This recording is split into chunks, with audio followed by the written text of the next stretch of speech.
Podemos sentar, caríssimos irmãos e irmãs. A leitura do Evangelho de São João, que nós acabamos de ouvir, vai nos mostrar um problema existente na comunidade de João. Comunidade essa que estava sempre em conflito. Os evangelistas são 4: Marcos, Mateus, Lucas e João. E cada um desses evangelistas, quando vão transcrever as palavras de Cristo e aplicar para a sua comunidade, eles vão buscar aquelas passagens de Cristo, aquelas palavras do Senhor que vêm a formar essa comunidade ou responder a essa comunidade por conflitos que aí estão existindo. E nós vemos assim que dentro desta leitura percebemos que os judeus rejeitam a Jesus e toda a sua palavra, O judaísmo era algo definitivo e sem chances de uma abertura ao novo. Eles estavam presos às leis, às regras, às normas em Israel. 10 foram os mandamentos que Moisés deixou. Porém, dentro desses mandamentos, eles criaram leis, prescrições, ordens, obrigações. E o fardo estava pesado sobre os ombros do povo judaico. Mas quando o Senhor veio para libertá-los deste jugo, deste peso, deste fardo, muitos preferiram continuar no comodismo, muitos preferiram continuar no judaísmo, não aceitando a palavra da salvação, a palavra que liberta, a palavra do Senhor, e o acusou. Nós podemos perceber que várias foram as vezes que Jesus foi acusado de blasfemador, de ter parte com o demônio, de ter parte com Beelzebul, quando ele ali começa a curar, a libertar as pessoas que estavam possessas pelos vários males. E eles o acusaram, não aceitaram a salvação que estava batendo à sua porta. Jesus que veio para os seus, mas os seus não aceitaram. Jesus que trouxe o anúncio da salvação. Nós vemos aí nessa leitura do Evangelho de hoje 3 pontos importantes sobre os quais está fundamentada também a nossa fé cristã. Como? Onde é que está fundamentada a nossa fé? Por aqueles tempos, nós vemos aí o testemunho de João Batista sobre Jesus. Nós vamos ver que o Pai que enviou Jesus a realizar as suas obras e falou nele a toda a comunidade. Quando do seu batismo, uma voz vindo do céu da nuvem, que ali pairou sobre o Senhor, disse: este é o meu Filho amado, no qual eu pus todo o meu agrado. Mais tarde, nós vamos ver que esta mesma voz vai dizer: este é o meu Filho amado, no qual eu pus todo o meu agrado. Escutai-o, escutai-o. E nós somos chamados a escutar o Senhor. Vemos que os judeus não aceitaram nem mesmo a palavra que estava sendo profetizada a respeito de Jesus. Não acolheram o sinal da salvação. Hoje, o Senhor traz esta mesma palavra, a Escritura, que sempre trouxe em si, mesmo na Escritura antiga, os elementos cristológicos que não deixaram dúvidas sobre a filiação divina de Jesus. O evangelista São João aqui vai tomar essas palavras, projeta no passado essa rejeição a Jesus Cristo, quando ele está ali falando para a sua comunidade, a comunidade que ele tem à sua frente, e ele projeta no passado essa rejeição, lembrando aí as injustiças, a condenação, onde as falsas testemunhas tiveram credibilidade diante do Sinédrio. Nós vemos que já estão tramando contra o Senhor. O cerco já está se fechando. Jesus está incomodando a muitos. Jesus está fazendo com que muitos se desinstalem. Mas eles estão acomodados e não querem se desinstalar. E começa a se instaurar todo um inquérito contra o Senhor. E não creem na palavra, não creem nem mesmo em Moisés, nem mesmo em isto é, não creem nem mesmo nas Escrituras que falavam a seu respeito.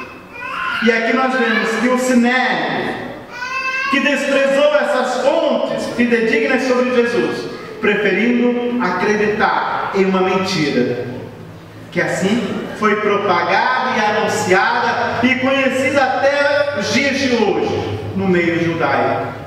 Podemos aqui então, caríssimos irmãos e irmãs, compreender que o judaísmo tradicional e ultraconservador, ele fazia uma leitura equivocada da antiga aliança.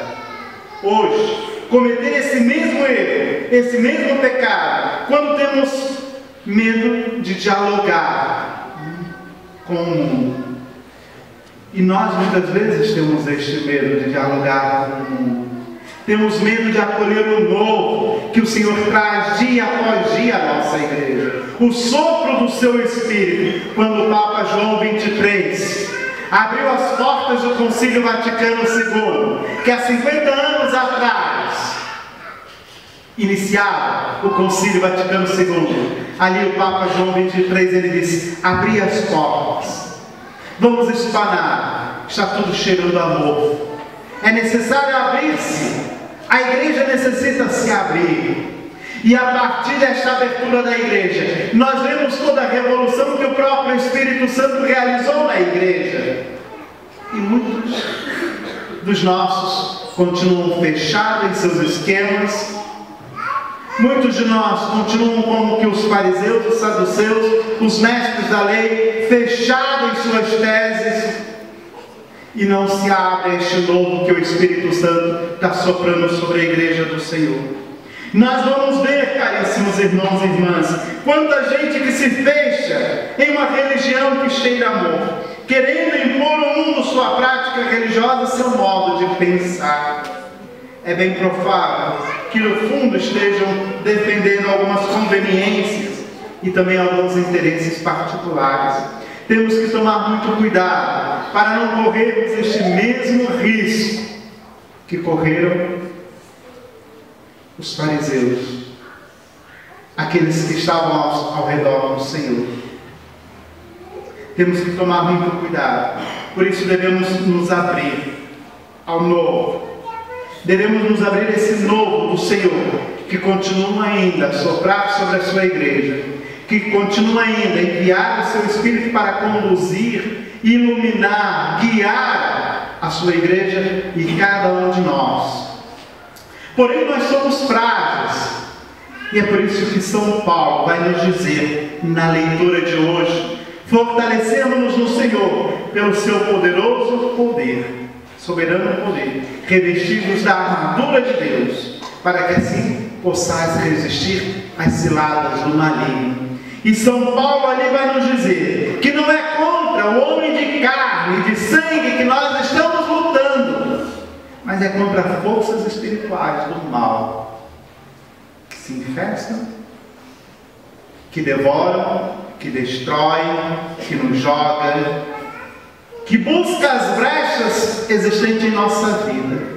Por isso é muito necessário examinar a nossa consciência e ver quais são as brechas que tem em nossa vida, quais são nossas fraquezas.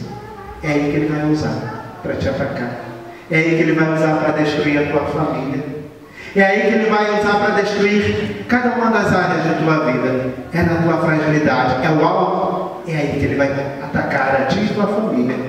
É o cigarro, é aí que Ele vai destruir. São as pornografias. O que é? As mentiras, as fofocas. É aí que Ele vai usar, com todas as suas armas, para destruir a você e toda a sua família. Por isso que São Paulo nos diz hoje, nessa leitura, que nós devemos tomar a armadura de Deus, para que possamos resistir todos os males e mantermos assim inabaláveis no cumprimento do nosso dever. E Ele vai dizer: cingi sobre a vossa cintura, ficai cingidos com o laço, e o laço da verdade, o corpo vestido com a couraça da justiça, os pés calçados de prontidão para anunciar o Evangelho da paz. Sobretudo, tomai sobre as suas mãos o escudo da fé, para que possais apagar os dardos inflamados do maligno. Tomai o capacete da salvação e a espada do Espírito Santo, que é a palavra de Deus. Palavra essa que nos liberta, palavra essa que nos reintegra, palavra essa, quando ouvida atentamente, direciona toda a nossa vida. E ele nos diz: intensificai, portanto, as vossas invocações e súplicas, e orai com toda circunstância pelo Espírito, e persevere em intensa vigília de súplica por todos. E por fim, Paulo pede também para que ore por ele. Por isso, nesse momento, eu te convido a darem-se as mãos. Vamos ficar de pé e vamos nos dar as mãos. Sabemos que sozinhos não podemos. Necessitamos do irmão, necessitamos da comunidade. Nós necessitamos de que uns orem pelos outros. Uns orem pelos outros. Nós necessitamos que o meu irmão da minha direita, o meu irmão da minha esquerda, esteja junto a mim em todas as minhas batalhas. Por isso, feche os teus olhos e peça ao Senhor que dê sobre ti